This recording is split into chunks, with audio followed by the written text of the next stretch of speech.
Hi, I'm Gary, and welcome to another episode of Physical Format Rock and Roll, where we talk about all things rock and roll and some classic metal.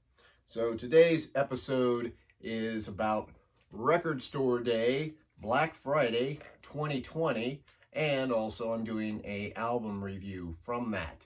So this edition of Black Friday, which is pretty much actually just another record store day, didn't have a whole lot that I was interested in as compared to some of the other record store days that we had this year.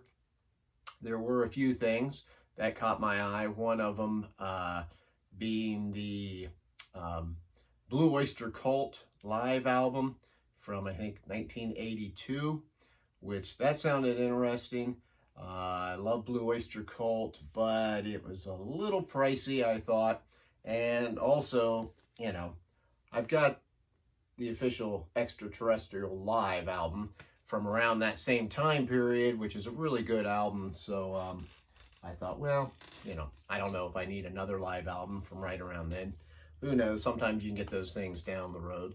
And then you had some 7-inch singles and things, which I'm not too interested in getting an album for 2 songs. I'm not really into that too much, even though there were some bands that it would have been cool, like Motorhead, etc. But I didn't want to do that. The other one that really caught my attention, which I will be reviewing here shortly, is one by the Bangles. But first off, I did pick up, if I'm going to go to the record store, I'm always going to pick up a few things, some used items. And so what did I get this time around? I picked up Little Queen by Heart, which I didn't have that on vinyl. So this is a pretty good used copy of that for my 70s camp type thing. I got this of Cher's Greatest Hits this is like the real early stuff from when I was like a real little kid. And those are the songs I remember: Gypsies, Tramps, and Thieves, Dark Lady, that kind of stuff. So I picked that up. That was really cheap. And then I found this one, which I have been looking for on vinyl for a while, is Fly on the Wall by AC/DC. I'm really curious to see what this sounds like on vinyl. I already own this, but not on vinyl. And like I said, that's one of the bands I'm trying to get more on vinyl for my collection. And I'm really curious to hear what it sounds like, because the mix on that album was always kind of odd. And so I really want to hear what that sounds like on vinyl. I like that album. Not as much as I did Flick of the Switch before that, but that's still a pretty good album. So I was excited to get that. And then I picked up, they were giving away free Christmas albums, whatever. I did pick up this Christmas album from Anne Murray. So I got that. That was free. Figured, what the heck. But what I'm talking about, my main pickup that I got was Doll Revolution by the Bangles. So this album was originally released in 2003 on CD. And it was never released on vinyl, because during that time period, most people thought vinyl was dead, didn't have the resurgence like it has now, but they went back and redid it and released it on vinyl. So I was pretty happy about that. This was released in September of 2003. It was originally produced by Brad Wood, you might recognize from Liz Phair, and by the band themselves. So they co-produced it. That's what it looks like. There's the back of it. I don't know. Nobody's looking at the camera there. They're all looking down on the ground for some reason. But then it's got this on the inside. Didn't really come with a whole lot. I was kind of hoping it might have a few more goodies in it or something. Had that. It's got a nice black and white picture of the band as it was at this time period. This was the first album that they made when they got back together. They had kind of an acrimonious split back there in the 80s, and this is when they got back together, made this album. It's kind of a hodgepodge of songs, as far as some of them were already written before by the different various members, because all the members of the Bangles write. They're all talented, they all write, and they all sing. So some of these they had in some of the other bands that they had after the Bangles split, but they redid them as the Bangles, and it comes off really good. The Bangles were always kind of a odd band as far as what to think of them. I think during the time in the 80s, because they were basically a 60s garage rock band in a way, you know, kind of like leaning toward the Byrds and that type of music, but yet they had the obvious modern elements into it. I think that one of the things that kind of hurt them a bit is some of the production values from the 80s, the way they would, you know, add certain, the low end was not always present very well in the recordings. And also, you know, they put some of the stupid kind of synthesizer stuff of that era into some of their songs that maybe didn't necessarily belong there.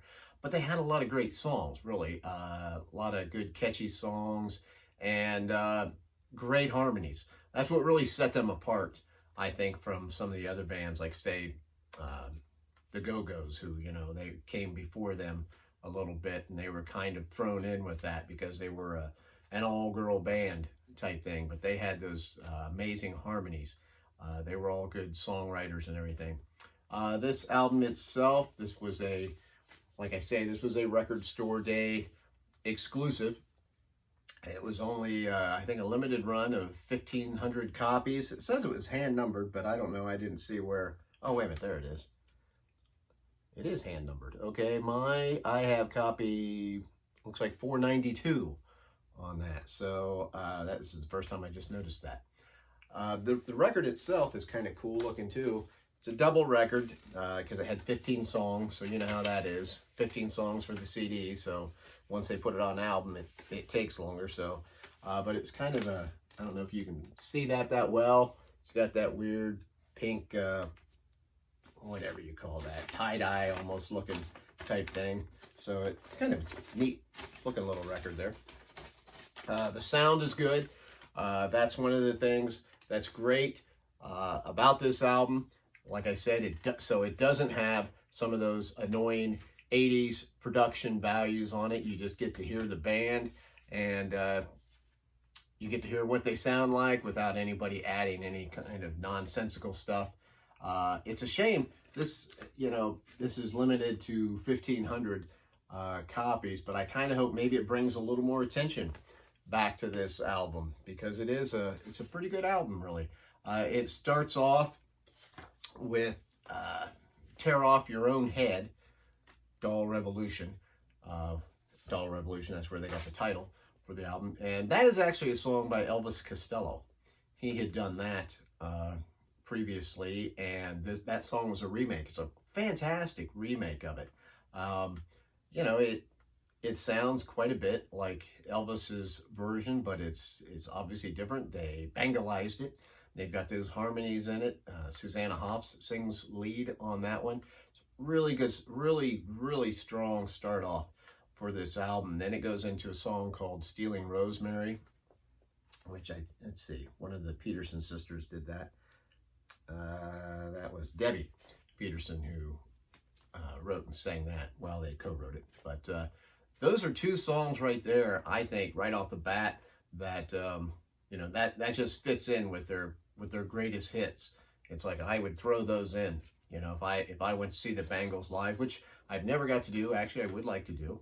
I would like to hear them throw those songs into that set along with those 80s hits that, you know, obviously they're going to do. Those are really two good songs.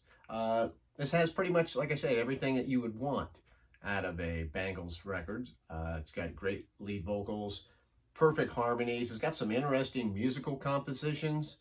Debbi Peterson's drums sound really good on here. She's really good. She does a couple of interesting things, and a lot of it is energetic, kind of like that Hazy Shade of Winter thing that they've done. You know, remember how those drums really propel? Some of that is in here. let me think of some of the other, well, the first three songs are really good. Like I mentioned the first two. The next is Something That You Said, which would be one of those more ballad type songs that, the Bangles are kind of known for also. The Rain Song is good. Nickel Romeo, that's a really interesting composition. It starts out sounding like it could be not much of anything, and then it has these minor chords that they add in there that give it a kind of a mysterious sound at times, which I really like that song. Ride the Ride, that's just a perfect, that sounds like a 60s folk rock type song in a way. That's a really good one. Single by Choice, that's a great song. Basically, hey, it's saying I'm single because I want to be, don't judge me because I don't have a man type thing at this stage of my life. That's a pretty good song. It's got a few songs that just kind of blend in that don't do a whole lot, but that's anytime you have an album, and that was the problem with this whole CD era, was the fact that people didn't edit enough, in my mind. So, you've got 4 songwriters on this album, right? So you got 15 songs, and there probably should have been maybe 2 more just cut off. Would have made the album actually stronger, but in the CD era, a lot of people did not do that. So Susanna Hoffs, Debbi Peterson, Vicki Peterson, and Miss Steele, who is no longer in the band. It's the other 3, Susanna and the Peterson sisters, who are in the band now. But I would recommend this album if you, ever did like the Bangles and then you kind of, gave up type thing like a lot of people do. They quit buying any newer music past 1989 or something. I would go back and look up Doll Revolution. If you can probably maybe still find it on vinyl at your record store. A lot of times they order a few and nobody picks one up. Maybe you can go in this week and get it. If not, you can always go back, get it on CD. But I recommend it. And if you don't have any Bangles records, I would recommend this one before I would maybe a couple of the other ones from the 80s. So anyway, that is my review of the Bangles Doll Revolution and of Record Store Day, Black Friday 2020. I'm Gary. This is Physical Format Rock and Roll. I'd love to hear maybe what you picked up on Record Store Day or any comments you have whatsoever. That'd be great. And I'd love it if you would subscribe to this channel. And I'll see you the next time.